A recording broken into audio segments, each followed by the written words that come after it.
فاتحہ۔ بسم اللہ الرحمن الرحیم۔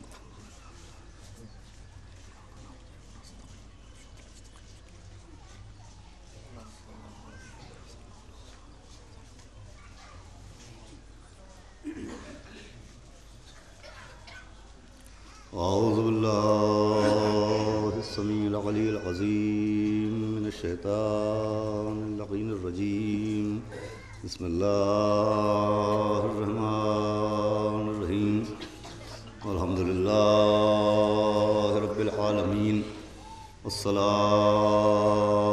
والسلام علی النبی الامی العربی القرشی المکی المدنی الہاشمی سیدنا و نبینا و شفیعنا و طبیب قلوبنا و مولانا و مقتدانا بالقاسم محمد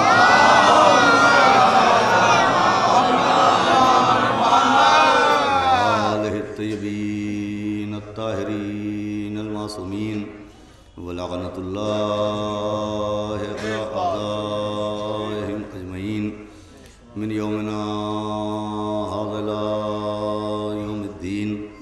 اما بعد فقد قال اللہ سبحانہ تبارک و تعالی فی القرآن المجید والفرقان الحمید۔ بسم اللہ الرحمن الرحیم۔ اہدنا الصراط المستقیم۔ صلوات اللہ۔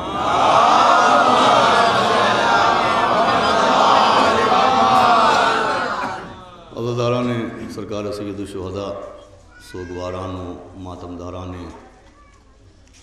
امام مظلوم بطفیل چہاردہ معصومین علیہ السلام، اور خصوصاً بتائید حضرت بطول بنت رسول جناب معصوم عالم حضرت فاطمہ الزہرا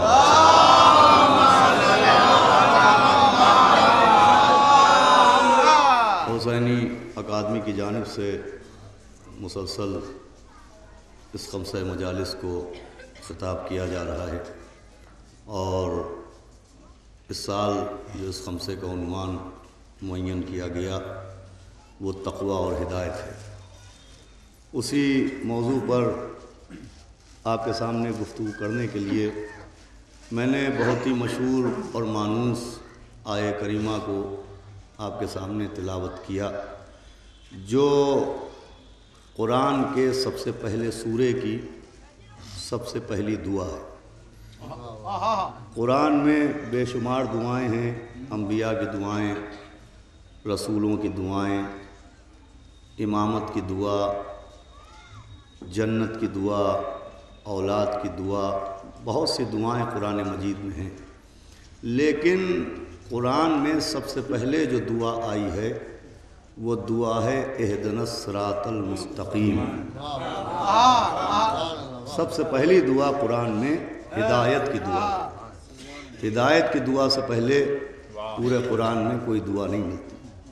سب سے پہلے اس دعائے ہدایت کا ہونا اس بات کی علامت ہے کہ نگاہ قدرت میں سب سے زیادہ اہمیت ہدایت کی ہے، گائیڈنس کی ہے۔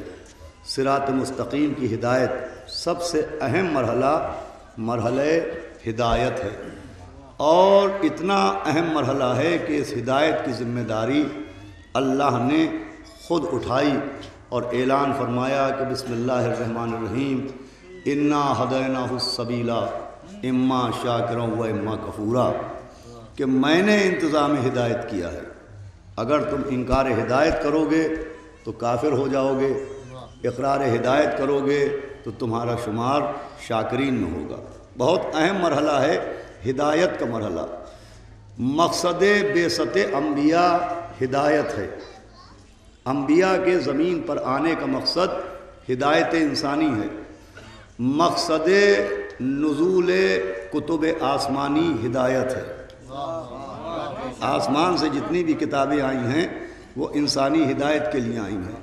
1,24,000 پیغمبروں کا جو قافلہ آیا ہے وہ ہدایت کے لیے آیا ہے۔ جتنا بھی اہتمام، جتنا بھی انتظام ہے وہ ہدایت انسانی کے لیے ہے۔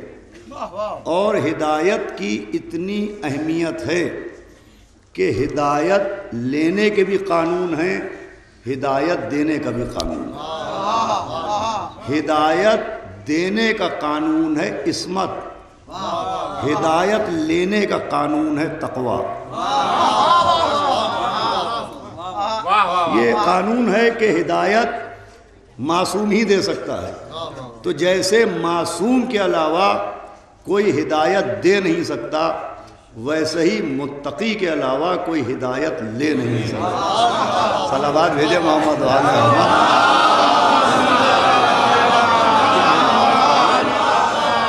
دونوں کا تذکرہ ایک ساتھ آیا، پہلے سورے میں ہدایت کی دعا اہدنا الصراط المستقیم، اور دوسرا سورہ شروع ہوا بسم اللہ الرحمن الرحیم الف لام میم ذالک الکتاب لا ریب فیہ ھدی للمتقین۔ ہدایت کو تقوی سے وابستہ کر دیا گیا۔ ہدایت دینا معصوم کا حق ہے، ہدایت لینا صاحب تقوی کا حق ہے۔ اسی لیے اللہ نے عصمت کا سلسلہ شروع کیا کہ جتنے انبیاء بھیجے وہ سب کے سب معصوم، کہ سوائے معصوم کے کوئی ہدایت دے نہیں سکتا، اور معصوموں کے پاس بھی جو کتابیں بھجوائیں وہ بھی کسی غیر معصوم کے ذریعے نہیں، وہ بھی ملائکہ کے ذریعے، وہ بھی معصوم۔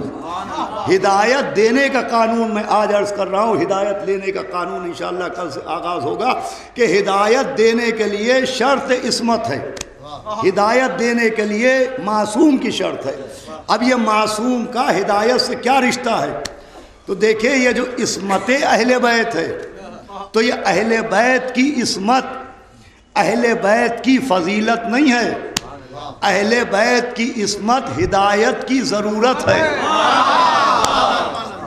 اگر یہ ضرورت نہ ہوتی تو یہ عصمت ملائکہ کے مقدر میں نہ آتی، آدم سے لے کے جناب عیسیٰ تک انبیاء معصوم نہ بنائے جاتے، چہاردہ معصومین کے سوا کوئی معصوم نہ ہوتا۔ یہ عصمت کا دامن وسیع اسی لیے کیا گیا کہ عصمت ہدایت کی ضرورت ہے، ہدایت دینے کے لیے عصمت ضروری ہے، ہدایت لینے کے لیے تقوی ضروری ہے۔ توجہ رکھیے گا، سوائے معصوم کے کوئی ہدایت نہیں دے سکتا، اس لیے ملائکہ معصوم، انبیاء معصوم، اور چہاردہ معصومین معصوم۔ اب عصمت سب کے پاس ہے، لیکن اہل بیت جیسی عصمت نہ ملائکہ کے پاس ہے، اہل بیت جیسی عصمت نہ انبیاء کے پاس ہے، چہاردہ معصومین جیسی عصمت نہ انبیاء نہ ملائکہ کے پاس، کسی کے پاس نہیں۔ بالکل ایسے ہی جیسے کتاب جناب موسیٰ پر بھی نازل ہوئی، کتاب جناب داؤد پر بھی نازل ہوئی، کتاب جناب عیسیٰ پر بھی نازل ہوئی، وہ بھی اللہ ہی کی کتابیں تھیں۔ کتابیں دوسرے نبیوں پر بھی نازل ہوئیں، مگر جیسی کتاب آخری نبی کو ملی ویسی کتاب کسی نبی کو نہیں ملی۔ تو جیسی عصمت اہل بیت کی ہے، بہت توجہ سنیے گا، ویسی عصمت کسی کی نہیں۔ ہاں ملائکہ بھی معصوم ہیں، انبیاء بھی معصوم ہیں، اور چہاردہ معصومین بھی معصوم ہیں۔ اب یہ عصمت ہے کیوں ہدایت دینے والوں کے پاس؟ تو دیکھیں ملائکہ کو اللہ نے کیوں معصوم بنایا؟ ہم کو آپ کو شریعت نے ایک حکم دیا کہ نماز صبح پڑھنے کے بعد جب تک سورج طلوع نہ ہو جائے، جب تک سورج نکل نہ آئے، تب تک آنکھیں بند نہ کرنا، 2 رکعت نماز پڑھ کے سو نہ جانا، تلاوت قرآن کرتے رہنا، مناجات پڑھتے رہنا، دعائیں مانتے رہنا، استغفار کرتے رہنا۔ نماز صبح پڑھنے کے بعد جب تک سورج نہ نکلے سونا نہیں۔ پوچھا گیا سبب کیا ہے؟ کا سبب یہ ہے کہ نماز صبح سے لے کے طلوع آفتاب تک کا وقت رزق کے تقسیم ہونے کا وقت ہے، رزق کے ڈسٹریبیوٹ ہونے کا وقت ہے۔ یہ وقت اللہ نے اس لیے رکھا ہے کہ بندوں میں رزق تقسیم ہو۔ اب اس وقت جو سوتا ہے وہ کھوتا ہے، جو جاگتا ہے وہ پاتا ہے۔ صلوات بھیجے محمد۔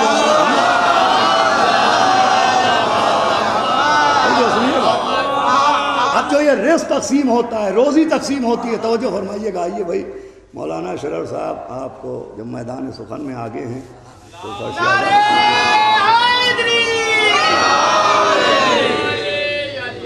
صلوات اور بھیج دے محمد۔ بہت توجہ فرمائیے گا، یہ روزی رزق کے تقسیم ہونے کا وقت ہے، نماز صبح سے لے کے طلوع آفتاب تک کا، سونا نہیں۔ رزق تقسیم ہوتا ہے، رزق کا وعدہ اللہ نے کیا ہے، واللہ خیر الرازقین، مگر وہ خود رزق بانٹنے نہیں آتا ہے، وہ رزق بٹواتا ہے ملائکہ کے ذریعے، اس لیے ملائکہ کو معصوم بنایا۔ رزق کا وعدہ اس نے کیا، مگر اس کا وعدہ غیر معصوم کے ذریعے پورا نہیں ہوتا، معصوم کے ذریعے پورا ہوتا ہے۔ رزق کا وعدہ اللہ کا ذریعہ بنا تکمیل کے لیے معصوم، ہدایت کا ذریعہ انبیاء ہیں، وعدہ ہدایت اللہ نے کیا، لیکن ہدایت کا ذمہ انبیاء کو سونپا۔ اس کا مطلب یہ کہ وعدے اللہ کرتا ہے، لیکن اللہ اپنا وعدہ گناہگاروں کے ذریعے پورا نہیں کرتا، اللہ اپنا وعدہ معصوموں کے ذریعے پورا کرتا ہے۔ رزق کا وعدہ ہم سے کیا، ذریعہ بنے معصوم فرشتے، ہدایت کا وعدہ ہم سے کیا، ذریعہ بنے معصوم انبیاء رسول امام۔ اب اللہ نے اپنے حبیب سے وعدہ کیا جنگ خیبر میں کہ خیبر 40 دن میں فتح ہوگا۔ بھائی قانون کیا ہے؟ وعدہ وہ کرتا ہے، مگر اس کا وعدہ گناہگار کے ذریعے پورا نہیں ہوتا، اس کا وعدہ معصوم کے ذریعے پورا ہوتا ہے۔ اس نے نبی سے وعدہ کیا کہ 40 دن میں میں جیت تمہارے نام لکھوں گا، فتح تمہارے نام لکھوں گا۔ اب سمجھ میں آیا 39 دن تک کامیابی کیوں نہ ملی، 40ویں دن تک ایک ہاتھ، اور ایک ہاتھ پر خیبر کا در بھی، مرحب کا سر بھی، اس لیے کہ 40ویں دن معصوم آ گیا۔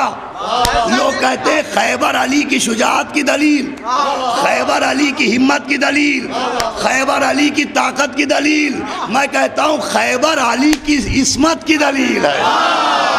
صلوات بھیجے محمد علیہ۔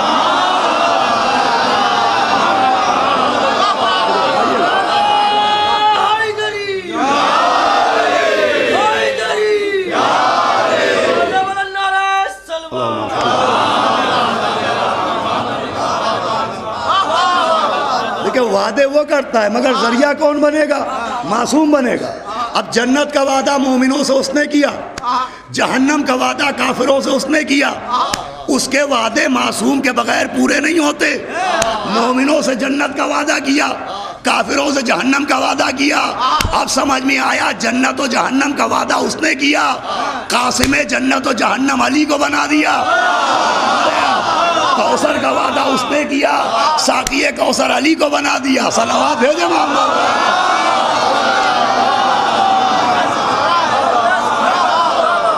یہ عزیزو عصمت ہدایت کی ضرورت ہے، توجہ سنیے گا، یہ فضیلت نہیں ہے، یہ ہے ضرورت۔ اس لیے کہ اللہ و بندے کے بیچ، عابد و معبود کے بیچ، ساجد و مسجود کے بیچ، خالق و مخلوق کے بیچ ایک معصوم کا ہونا فضیلت نہیں ہے، ایک معصوم کا ہونا ہے ضرورت۔ اس لیے کہ اللہ ہے واجب الوجود، ہم ہیں ممکن الوجود۔ اگر وہ ہم تک آ جائے تو واجب نہیں، ہم وہاں تک پہنچ جائیں تو ممکن نہیں۔ وہ یہاں آئے مسجود نہیں، ہم وہاں جائیں ساجد نہیں۔ وہ یہاں آئے معبود نہیں، ہم وہاں جائیں عابد نہیں۔ تو بیچ میں کوئی ایسا چاہیے جو ظاہر میں ممکن کا جیسا ہو، کمال میں واجب کا جیسا ہو۔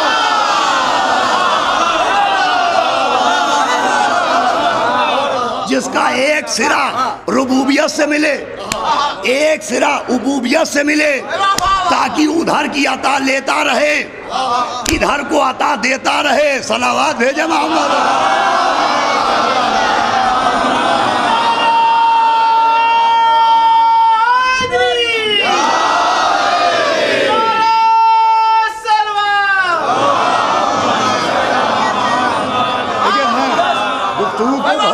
آسان کر کے پیش کر رہا ہوں۔ ہدایت دینے کا قانون کہ ہدایت معصوم ہی کے ذریعے ملے گی، معصوم ہے ضرورت۔ اللہ و بندوں کے بیچ میں ایک ایسا ہونا چاہیے کہ نورانیت کا رشتہ اس سے ملے، بشریت کا رشتہ ادھر ملے، ایک سرا ادھر ایک سرا ادھر، تو ایسے تو صرف 14 نظر آئے کہ کبھی ان کی روٹی وہاں جائے، کبھی وہاں کا کھانا یہاں آئے۔ صلوات بھیجے محمد۔ دیکھیں یہ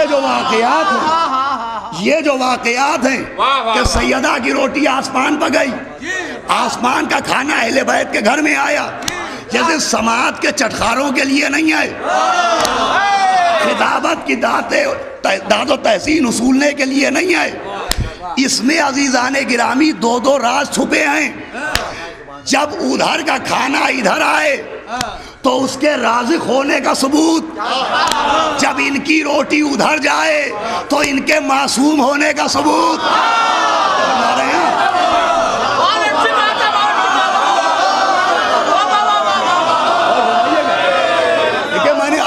باقاعدہ میں گفتگو کا آغاز کر رہا ہوں، میں آج ہی سے گفتگو کا آغاز کر رہا ہوں، کل پہ نہیں اٹھا رکھتا۔ میں ہر سال میں تمہیدی مجلس پڑھتا تھا، لیکن آج میں باقاعدہ عرض کرنا چاہتا ہوں، جب ادھر کا کھانا ان کے گھر آئے اس کے رازق ہونے کا ثبوت، جب ان کی روٹی وہاں جائے تو ان کے معصوم ہونے کا ثبوت، اس لیے کہ وہ رازق ضرور ہے۔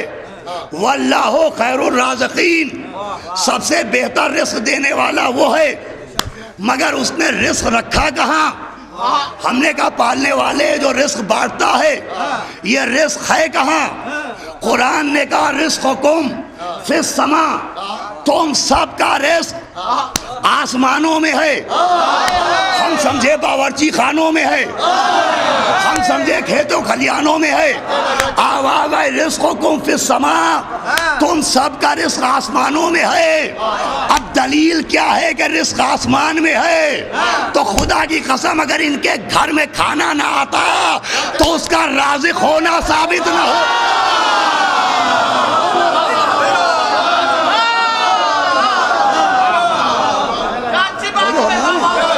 رزقکم فی السماء،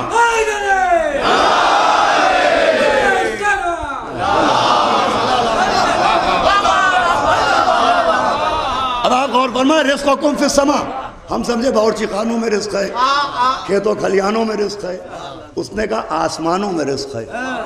اب رزق آسمان سے کیسے آتا ہے؟ ان کے مکان نے بتایا کہ ایسے آتا ہے۔ آسمان سے رزق کیسے آتا ہے؟ اہل بیت کے مکان نے بتایا ایسے آتا ہے۔ اب آسمان میں رزق کیسے جاتا ہے؟ سیدہ نے روٹی دے کے بتایا ہے۔ صلوات بھیجو محمد۔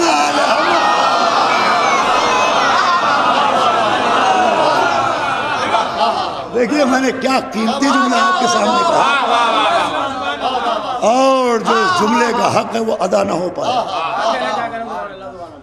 آسمان میں رزق کہاں سے آ گیا؟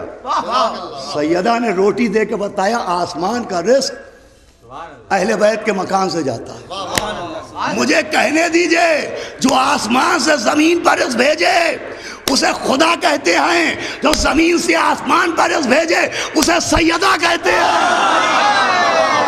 صلوات بھیجے محمد۔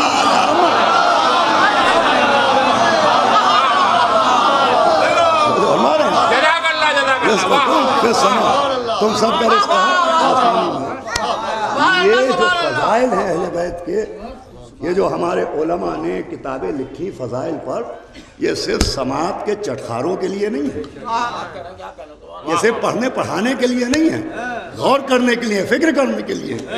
اللہ سمجھ میں تبھی آئے گا جب اہل بیت کے فضائل سامنے آئیں گے کہ آسمان سے رزق آ رہا ہے، کوئی معمولی بات تھوڑی ہے۔ آسمان سے رزق آنا اتنی امپارٹنٹ بات ہے کہ قرآن میں 114 سورے ہیں، اور ایک سورے کا نام ہے سورہ مائدہ۔ سورہ بقرہ کا مطلب گائے والا سورہ، سورہ نور کا مطلب نور والا سورہ، سورہ مائدہ کا کیا مطلب ہے؟ دسترخوان والا سورہ۔ دسترخوان والا سورہ۔ آئیے بھائی مولانا ثقلین صاحب آپ بھی یہاں آ جائیں۔ ارے نہیں بھائی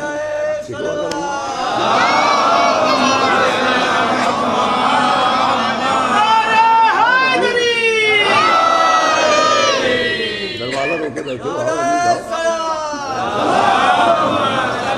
سنیے گا.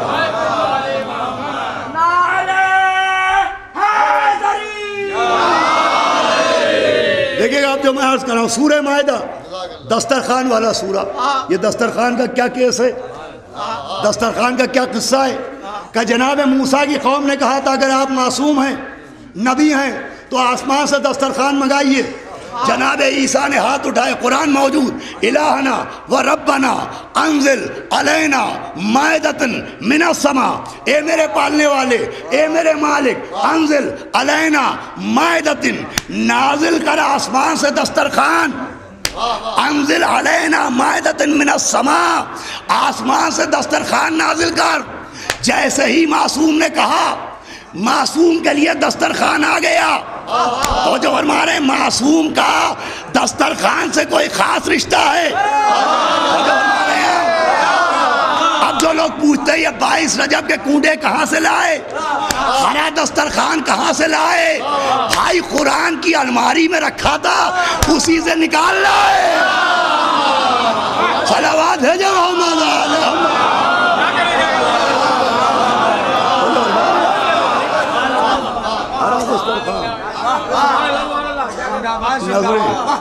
دیکھیں یہ ہمارے یہاں, میں تو اپنے نوجوانوں کے لیے پڑھتا ہوں, یہ جتنی رسمیں ہیں, رسم و رواج ہیں, یہ بے سبب نہیں ہیں. دسترخوان کا معصوم سے خاص رشتہ ہے.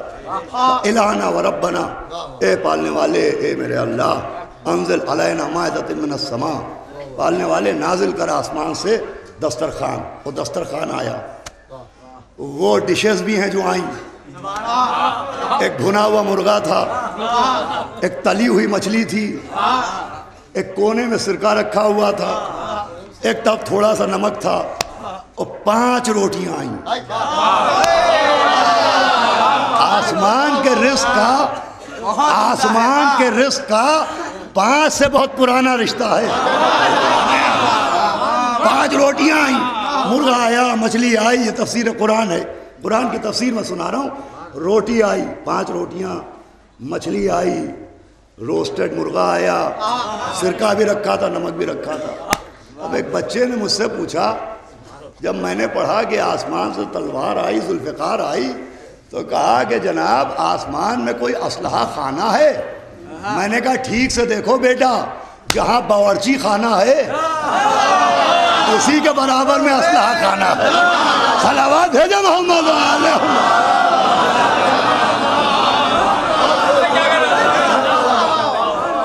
تو جو ہمارے یہاں آسمان سے کھانا آیا. جناب عیسیٰ نے کہا الہنا و ربنا انزل علینا مائدۃ من السماء, نازل کر ہمارے لیے دسترخوان. وہ دسترخوان آیا.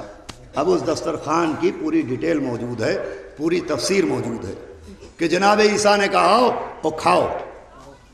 تو اب جنہوں نے کھایا, تفسیر قرآن سنا رہا ہوں میں آپ کو, تو جو بے گھر تھے انہیں گھر مل گیا, جو بے زر تھے انہیں زر مل گیا. نہ جانے کیسے سنیں گے آپ.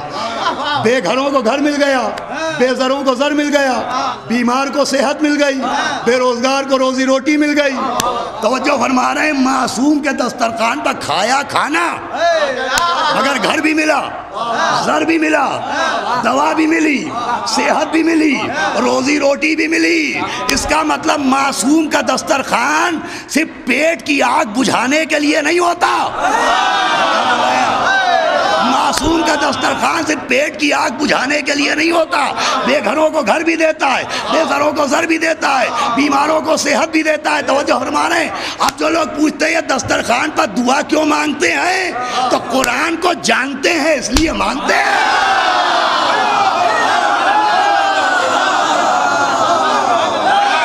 بھیجا محمد علیہ.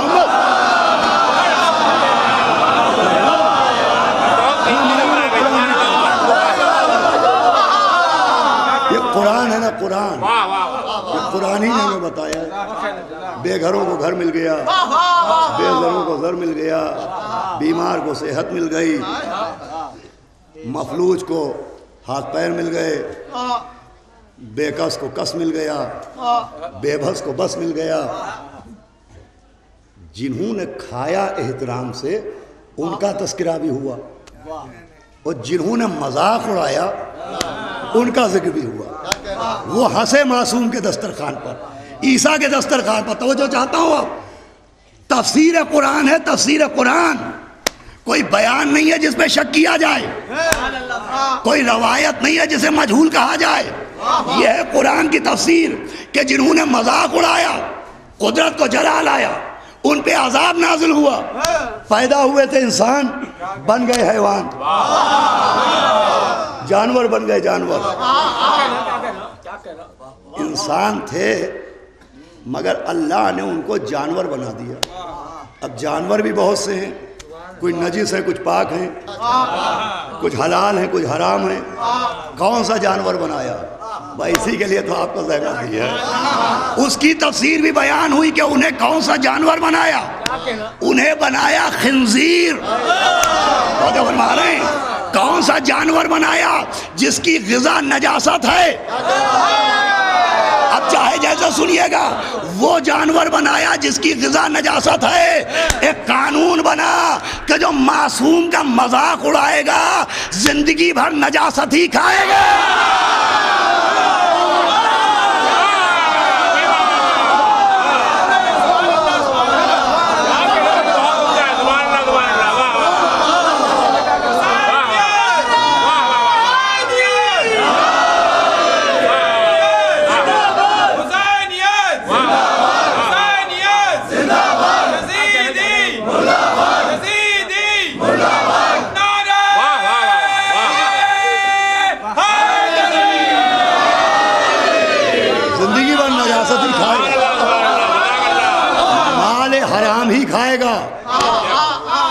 حلال نصیب نہ ہو پائے گا, تبرک حسین کو ترستا رہ جائے گا. صلوات ہے جب محمد.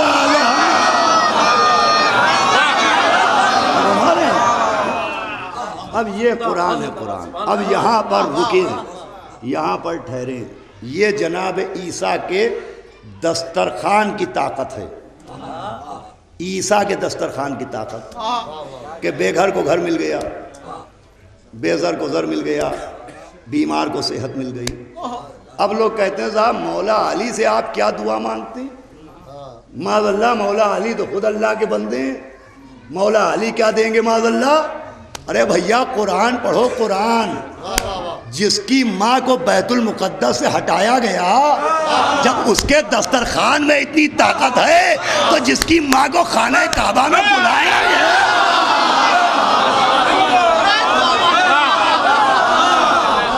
صلوات ہے جو محمد علیہ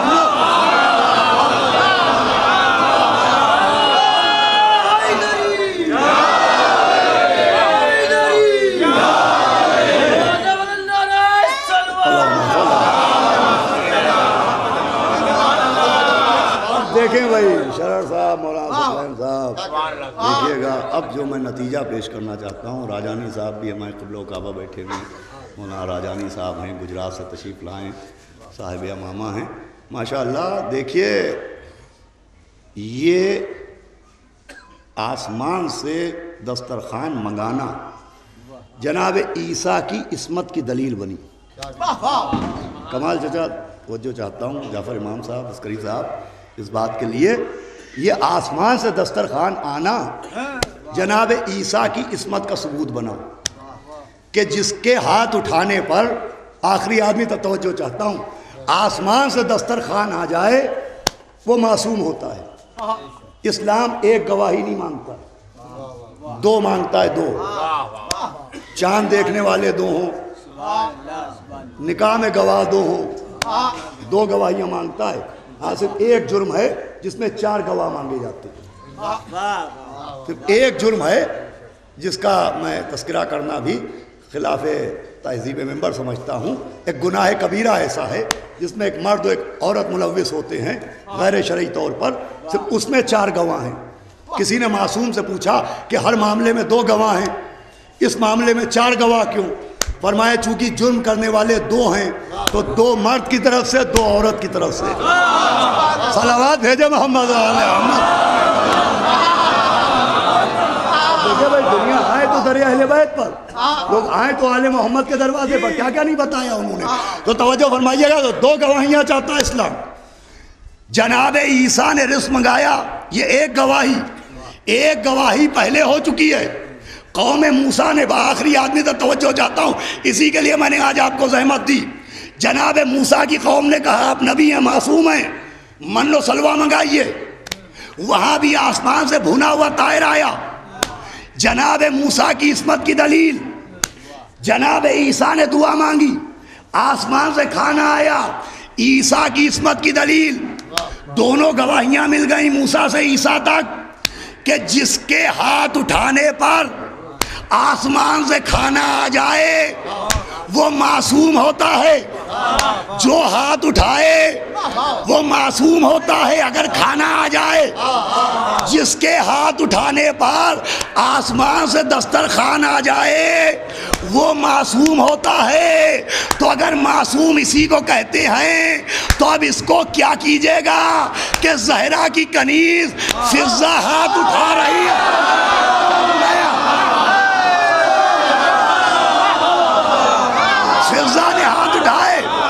فضہ نے ہاتھ اٹھائے، دسترخوان آسمان سے آ گیا.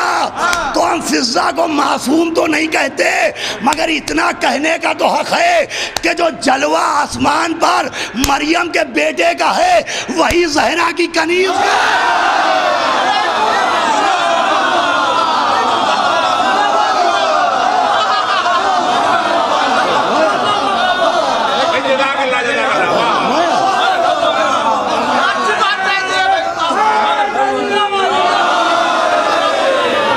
دلیل ہے عزیزوں، ان باتوں پر غور کیجیے گا. میں جو مجلسیں پڑھتا ہوں مولا جانتے ہیں، جناب سیدہ جانتی ہیں کہ میری نیت صرف اتنی ہوتی ہے، اور مجلسیں ہیں ہی اس لیے کہ مجلس سے آدمی جب اٹھے تو عرفان اہل بیت لے کے اٹھے. آل محمد کی محبت میں اگر اضافہ ہوا تو مجلس سنیے آپ. اگر اعتراض کے جوابات ملے تو مجلس سنیے آپ. اہل بیت کی فضیلت میں، ان کی محبت میں، ان کی ولا میں اگر اضافہ ہو جائے، یہی مقصد مجلس ہے. میں چاہتا ہوں کہ نوجوانوں کو اعتراضات کے جوابات مل جائیں. جناب فضہ کی عصمت کی دلیل ہے یہ، اس لیے کہ غیر معصوم کے ہاتھ اٹھانے پر آسمان سے دسترخوان نہیں آتا. مجھے کہنے دیجئے بھائی، جس کی کنیز میں عصمت کی جھلکیاں ہوں اس کے عباس کا عالم کیا ہوگا.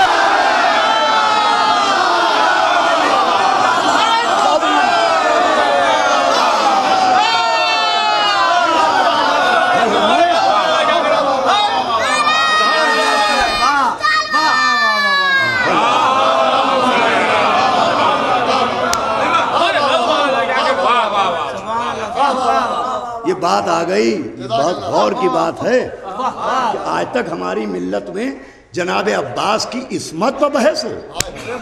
اللہ اکبر. ارے جس کی کنیز میں عصمت کی جھلکیاں ہوں وہ جس کو بیٹا کہیں. عباس تو عباس ہے، میں بغیر پڑھے نہیں پڑھتا. دعاؤں کی کتاب ہے مفاتیح الجنان، کوئی تاریخ کی نہیں ہے، مناظرے کی نہیں ہے. دیکھیں اگر آدمی چاہے تو اہل بیت کی معرفت کے گوشے کہاں کہاں سے نکل آتے ہیں. شیخ عباس قمی مفاتیح الجنان دعاؤں کی کتابیں ہیں. اگر اہل بیت کی محبت رکھ کے پڑھے تو دعا میں بھی اہل بیت کی معرفت مل جائے گی. جناب حسین ابن رو کے لیے وہ لکھتے ہیں. کون حسین ابن رو؟ جو آخری امام کے سفیر تھے. صلوات بھیجے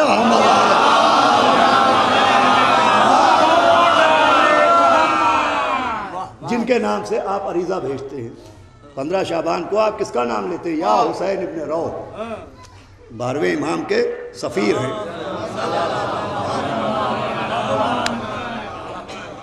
امام کے سفیر ہیں. عوام سے خط لیتے ہیں، امام تک پہنچاتے ہیں. امام کا جواب لیتے ہیں، عوام تک پہنچاتے ہیں. وہ جناب حسین ابن رو.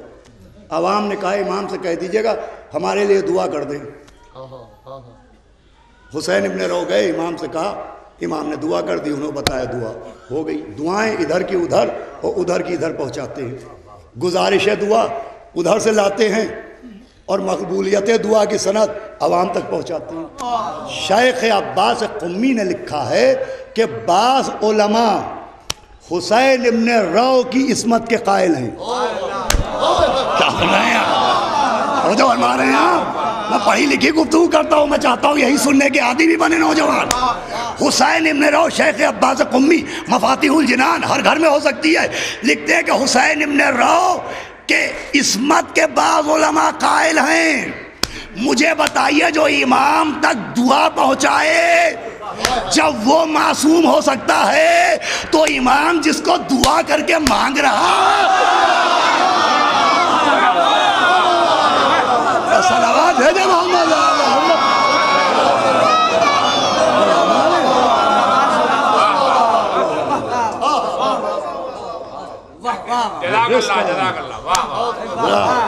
اس طرح کی باتیں ہوں اور اس طرف لوگ متوجہ ہوں تو کچھ پڑھنے میں بھی لطف آئے گا اور آپ کو سننے میں بھی لطف آئے گا۔ عصمت کی دلیل ہے۔ مجلس اسی لیے ہوتی ہے کہ مجلس سے آپ تبرک عرفان اہل بیت لے کے اٹھے، تبرک ولائے اہل بیت لے کے اٹھے، یہ عصمت کی دلیل ہے جناب فضا کی۔ تو معصوم ہدایت کی ضرورت ہے۔ کل سے موضوع شروع ہو جائے گا۔ میں نے شروع ہی میں عرض کیا تھا ہدایت دینے کے لیے معصوم ضروری ہے، معصوم کے علاوہ کوئی ہدایت دے نہیں سکتا۔ ہدی للمتقین، اور تقوی کے بغیر کوئی ہدایت لے نہیں سکتا۔ فرما رہے ہیں آپ، یہ دونوں قانون ہے۔ ہدایت کے لیے عصمت ضروری، ہدایت دینے کے لیے اور ہدایت لینے کے لیے تقوی ضروری ہے۔ اب کل کی گفتگو کی تمہید بنا رہا ہوں، تقوی کے بغیر ہدایت نہیں ملتی۔ تو جو فرما رہے ہیں جیسے وضو کے بغیر نماز نہیں، جیسے قبلے کے بغیر سجدہ نہیں، ویسے ہی تقوی کے بغیر ہدایت مل نہیں سکتی۔ اب یہ تقوی کیا ہے؟ نبی نے کہا یا علی حب کا تقوی، صلوات ہے جو محمد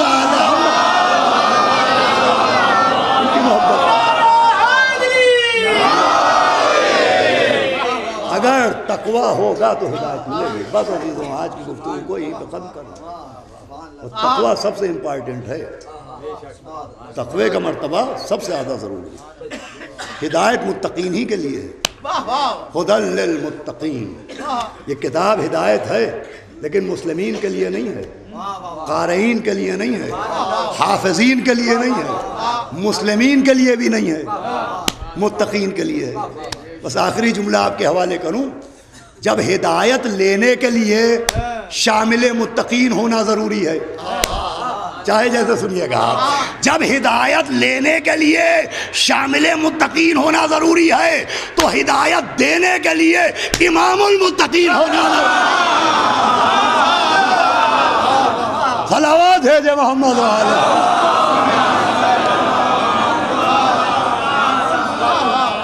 ضروری ہے کہ اگر ہدایت دینا ہے تو تقوی کو ڈیولپ کیا جائے، تقوی کو ڈیولپ کیجئے تو ہدایت ملے گی۔ بانی خالی قرآن پڑھ لینے سے، تقریریں سن لینے سے ہدایت نہیں ملے گی۔ ہم کیا، ہماری بساط کیا، ہماری اوقات کیا، ہماری حیثیت کیا۔ ہم پیدا ہوئے تو نجس، مر جائیں گے تو نجس، دو نجاستوں کے بیچ میں ٹہلنے والے ہم۔ ہماری حیثیت کیا، ہماری تقریر کیا۔ مولا حسین کی زبان سے زیادہ کسی زبان میں اثر ہے؟ لسان اللہ کا وارث۔ مولا حسین کی دلیلوں سے زیادہ کسی کی دلیل میں دم ہے؟ حجت اللہ ہیں یہ، اللہ کی حجت۔ کتنی تقریریں کی میدان کربلا میں، کتنے سدھرے، کتنے خطبے دیے امام حسین نے، کتنوں کو ہدایت ملی؟ 4 لوگ، صرف 4۔ ایک جناب حر، ایک ان کے بھائی، ایک ان کا بیٹا، ایک ان کا غلام، لاکھوں تھے اور ایسا ہدایت دینے والا، لیکن 4 نکلے۔ کس وجہ سے نکلے ہیں؟ تلاوت کی وجہ سے ہدایت نہیں ملی ہے، تقوی کی وجہ سے ہدایت ملی۔ امام نے یہ فیصلہ بھی کر دیا تھا کہ سنو، مجھے معلوم ہے میری کسی بات کا تم پر کوئی اثر نہیں ہوگا، مجھے معلوم ہے تمہاری بات میری بات کا تم پہ کوئی اثر ہونے والا نہیں ہے، اس لیے کہ تمہارے شکم مال حرام سے بھرے ہوئے ہیں۔ توجہ فرمائی آپ نے، یہ غذائے پاک، غذائے طیب، رزق حلال، رزق طیب اسی لیے ضروری ہے۔ جس طرح سے صحت اللہ نے دی ہے، لیکن کچھ چیزیں جو صحت کو نقصان دینے والی ہیں اگر ان کا استعمال ہوا ہے تو صحت چلی جاتی ہے۔ ویسے ہدایت کا انتظام اس نے کیا ہے، لیکن جو چیز ہدایت کے لیے نقصان دہ ہے اگر اس کو اختیار کیا تو پھر ہدایت نہیں مل سکتی ہے۔ غذائے پاک، فرمایا میری کسی بات کا تم پر کوئی اثر نہیں ہوگا، اس لیے کہ تمہارے شکم مال حرام سے بھرے ہوئے ہیں۔ شکر ادا کیجئے مولا حسین کی تبرک کی روٹی کا، اس سے بڑا کوئی رزق حلال نہیں ہے، اس سے زیادہ کوئی رزق طیب نہیں ہو۔ احترام کیجئے، دیکھیں تقوی کی ایک پہچان احترام ہے۔ بے احترامی، تبرک کی بے احترامی، پوسٹر کی بے احترامی، میں نے عرض کیا تھا بیت الحزن میں استقبال عزا کی مجلسوں میں کہ اس پہ 2-2 منٹ میں روز بولوں گا، اس لیے کہ جب مولا نے موقع دیا ہے یہ بہت بری بات ہے، خاص کر کے لکھنؤ میں جہاں وہ تبرک نہیں بٹتے تھے جن کے چھلکے پھینکے جائیں۔ آج اگر وہاں شیرمال اور خمیری روٹیاں مولا حسین کے تبرک کی سڑک کے کنارے پڑی پائی جائیں تو یہ زوال کا پیش خیمہ ہے۔ مجلس کے پوسٹر نالیوں میں پڑے ہوئے ہیں، معصومین علیہ السلام کے نام زمین پہ پڑے ہوئے ہیں۔ دیکھیے احترام نہیں ہے تو کچھ نہیں ہے، تعظیم نہیں ہے کچھ نہیں ہے۔ آپ میری دعوت کیجئے اور بڑی بے ادبی کے ساتھ مجھ سے وعدہ لیجئے، کیسی دعوت اور کیسی محبت، احترام۔ اہل بیت کے نام نام نہیں ہے، بولتے ہوئے قرآن ہے یہ۔ مولا حسین کی روٹی، ارے روٹی یوں عام روٹی، 11ویں امام کسی فقیر کو جب روٹی دیتے تھے صدقے کی تو اس کے ہاتھ پر رکھتے تھے اور پھر روٹی کو چوم لیتے تھے۔ کسی نے پوچھا حضرت آپ یہ کیا کرتے ہیں؟ مزدور کو، غریب کو، فقیر کو روٹی دیتے چوم کیوں لیتے ہیں؟ فرمایا یہ غریب کے ہاتھ میں جو روٹی جاتی ہے یہ غریب کے ہاتھ میں بعد میں جاتی ہے، اللہ کے ہاتھ میں پہلے جاتی ہے۔ سوچئے جب صدقے کی روٹی کا اتنا احترام ہے تو مولا حسین کے تبرک کی روٹی۔ ہماری ماؤں کو خاص کر کے دیکھیں، یہ جو ہم نے آپ نے سیکھا ہے یہ احترام یہ گھروں سے سیکھا ہے، ماؤں سے۔ ہماری ماؤں نے بتایا ارے ارے ادھر عزا خانہ ہے ادھر پشت نہ کرنا، دیکھو اوپر مولا حسین کا نام لکھا ہوا ہے ادھر پیر کر کے نہ سونا، دیکھو پہلے پیر دھو لو اس کے بعد فرش عزا پہ جانا۔ ارے جناب عباس کا عالم ہے۔ یہ عجیب و غریب ٹرم، عجیب و غریب باتیں ہیں جو بے احترامی کی طرف لیے جا رہی ہیں۔ یہ ہمارے یہاں شہروں میں رواج نہیں تھا، علم کا بڑا احترام تھا۔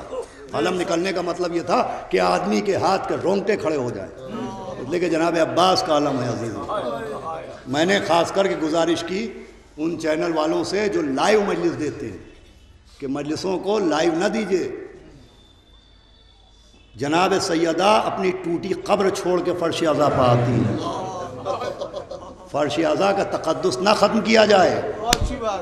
حکم ہے نماز پڑھتے ہو تو مسجد میں جاؤ، مسجد میں تو جیسے نماز کے لیے مسجد ہے ویسے ہی مجلس سننے کے لیے فرش عزا ہے۔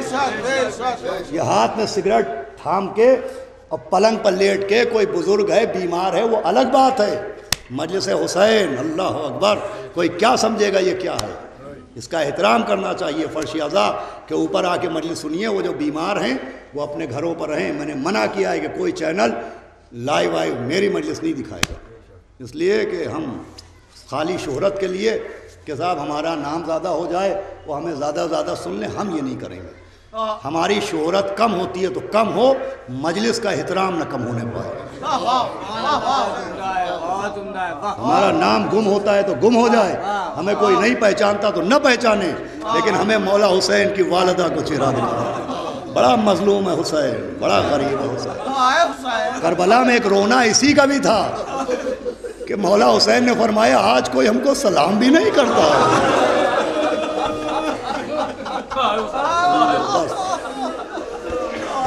میری گزارشات اور احترام بڑھا دو۔ پوسٹر اب جب زمانہ ڈیولپ ہو چکا ہے، پوسٹر کے علاوہ دوسرے طریقے ہیں ذرائع ابلاغ کے، ان کو اختیار کیا جائے۔ اگر پوسٹر لگایا جائے تو پوسٹر لگانے والے کی ذمہ داری ہے کہ پوسٹر کا احترام کرے۔ یہ جو نالی میں پڑا ہوا ہے، وہ جو کنارے پڑا ہوا ہے، جو تبرک کی روٹیاں ہیں، دیکھیے کبھی کبھی اللہ نہ دے کے امتحان لیتا ہے، کبھی کبھی اللہ دے کے امتحان لیتا ہے۔ نہ عروج ہمیشہ رہتا ہے، نہ زوال ہمیشہ رہتا ہے۔ یہ آج جو لکھنؤ ادھر اتنا پھولا پھلا ہے ماشاءاللہ، ایک سے ایک مومنین کے گھر ہیں، یہ یا حسین کی آوازوں کی وجہ سے ہیں، مجلس حسین کی وجہ سے، اس لیے کہ یہ شرف اس شہری کو حاصل ہے کہ جب گھر بنتا ہے تو گھر میں پہلے یہ طے کیا جاتا ہے کہ مولا حسین کا عزا خانہ کہاں بنے گا۔ لہذا ہم کو آپ کو اس لیے کہ پوری دنیا نے یہاں سیکھا ہے احترام۔ بس عزیزوں معاف کیجیے گا، میرا مقصد صرف اپنے نوجوانوں کو، اپنے بچوں کو بتانا ہے کہ احترام بڑی چیز ہے، اور تقویٰ احترام ہی ہے۔ جناب ہور جو ادھر آئے تو تقویٰ تھا، پہچان کیا تھی؟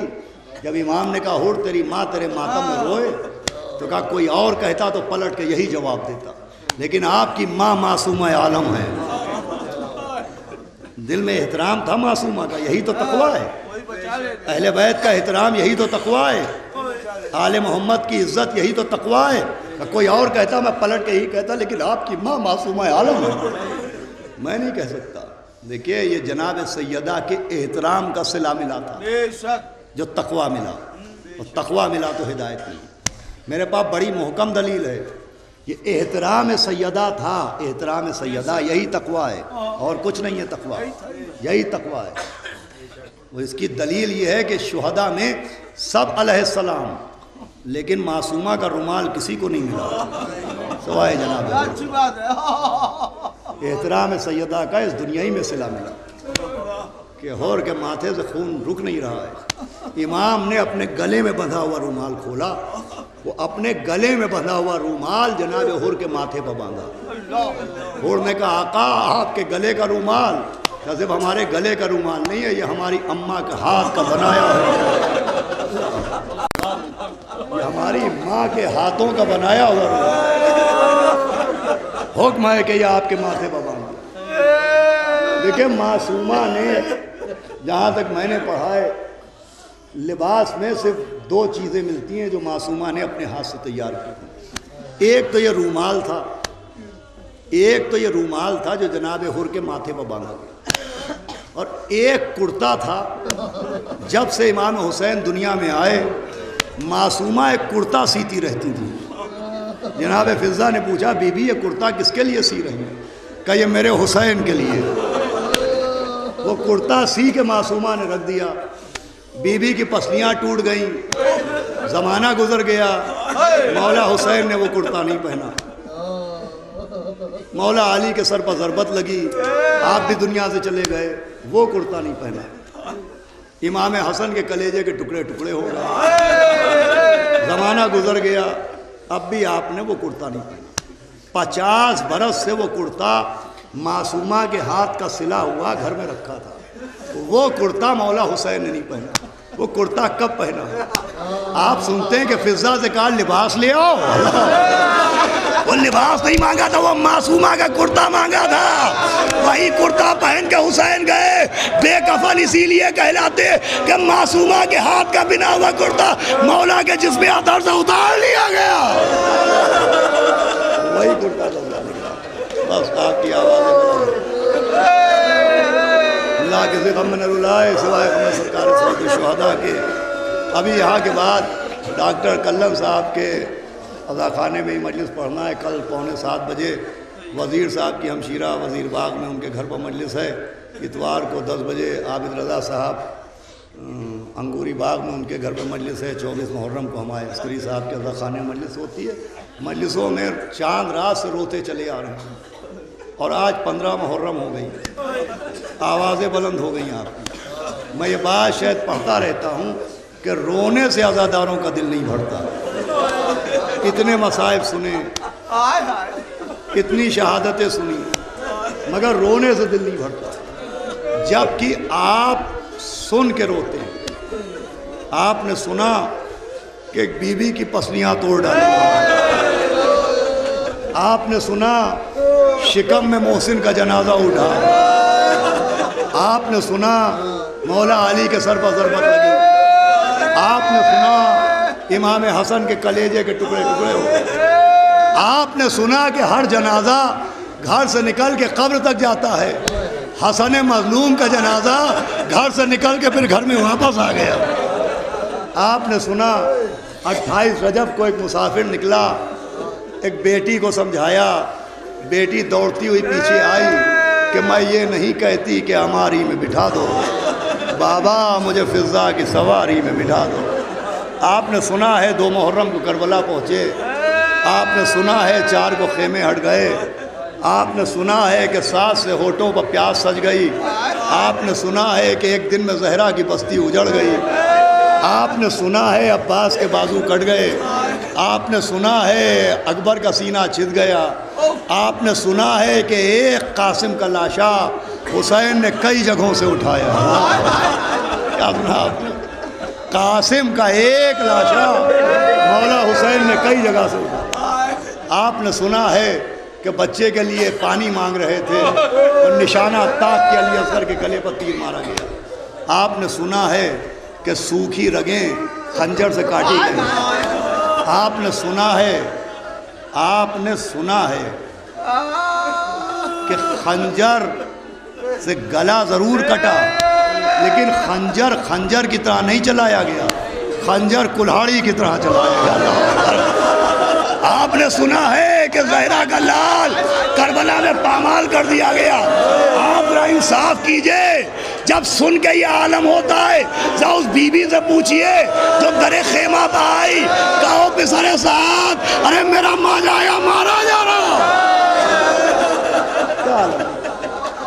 کیا عالم پوری دنیا میں قسم عزاداروں کا مزاج کہیں نہیں بدلتا، ہر جگہ، وہ لکھنؤ ہو، وہ بمبئی ہو، وہ کانپور ہو، وہ ابھی میں 14 دن انگلینڈ میں گزار کے آیا، لندن میں گزار کے آیا، لیکن ہر جگہ وہی رونے والے، وہی ہائے حسینہ کی صدا۔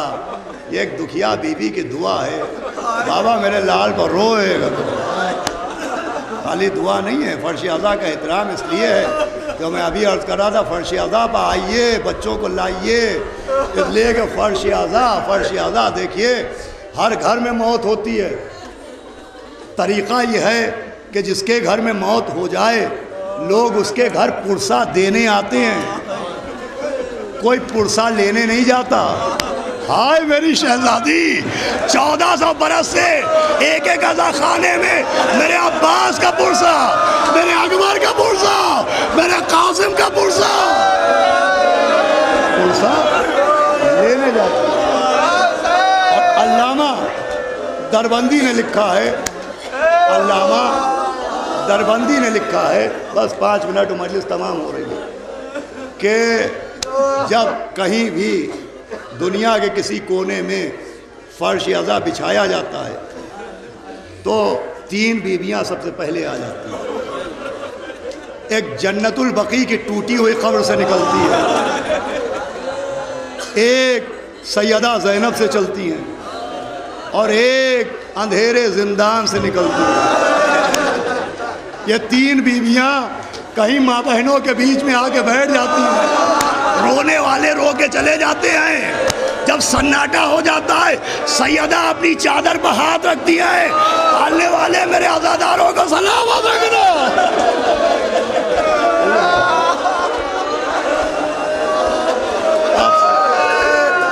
کون آتا ہے فرش اعضا؟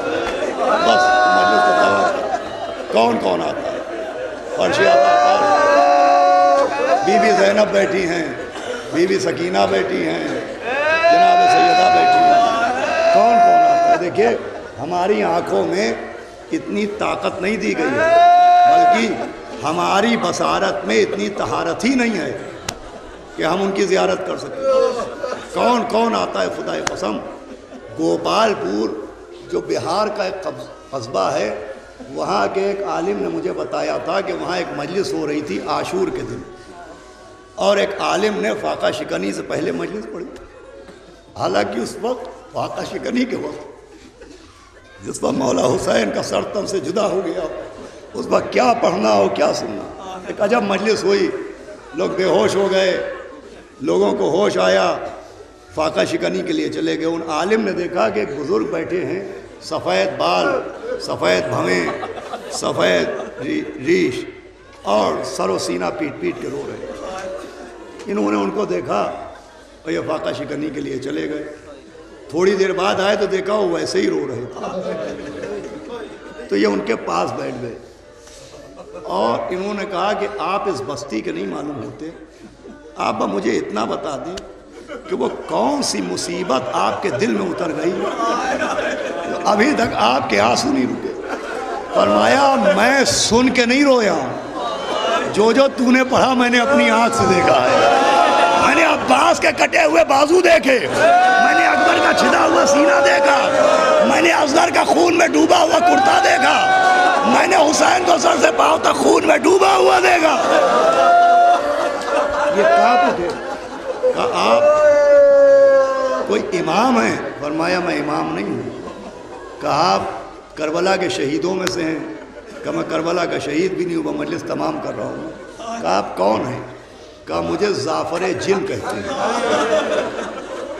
میں نے کربلا میں یہ منظر دیکھا کہ ایک بیر کے پیڑ کے نیچے ایک جوان ہے جس کا ہاتھ سینے پر رکھا ہوا. میں نے دیکھا دریا پر ایک بازو کٹائے ہوئے شیر سو. میں نے دیکھا خیمے کے سامنے ایک ردا ہے جس میں سے خون بہ رہا ہے، اور ایک بی بی اس ردا کا طواف کر رہی ہے. وہ کہہ رہی ہے کوئی ہے جو میرے قاسم کا سرہانہ بتا دے.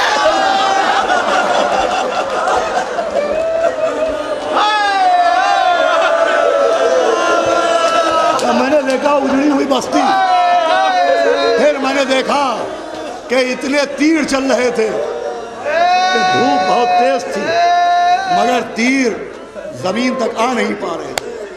میں نے دیکھا گھوڑے پر کوئی جھوم رہا ہے، سر سے پاؤں تک تیروں سے چھلنی.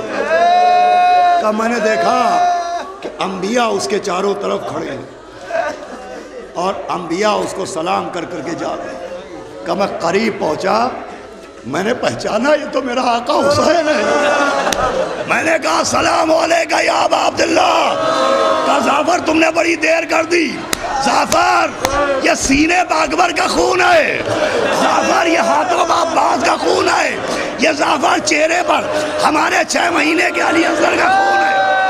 کہا رک جائیں آقا رک جائیں. ابھی بولے نہیں آقا، ابھی گفتگو نہ فرمائیں. آپ کے ہونٹ پیاس کے مارے خون دینے لگے ہیں، آپ رکیں میں ذرا پانی لے کے آتا ہوں. کہا خبردار زعفر پانی کا نام نہ لینا، ارے جس کے ہاتھوں پر 6 مہینے کا بچہ پیاسا مارا گیا، جس کے سامنے 18 برس کا بیٹا ایڑیا میں گھر کے مرا. زعفر واپس جاؤ. کہا آقا مجھے دیر میں پتا چلا. کہا جاؤ زعفر. یہ کہہ کے بازاداروں مجلس تمام. امام نے آسمان کو دیکھا. کہا زعفر واپس چلے جاؤ. آواز دی آقا زعفر ہٹنے والا نہیں ہے. کہا زعفر ہمارے حق کا واسطہ اب ایک لمحے کے لیے نہ رکنا. کہا آقا آپ کو تنہائی میں چھوڑ کے چلا جاؤں. کہا جاؤ زعفر. یہ کہہ کے پھر امام نے آسمان کو دیکھا. کہا زعفر تجھے میرے باپ کے حق کا واسطہ آنکھیں بند کر لے. زعفر سر جھکا لے اور فوراً واپس چلا جاؤ. کہ کیوں آقا؟ کرے زعفر ہماری اماں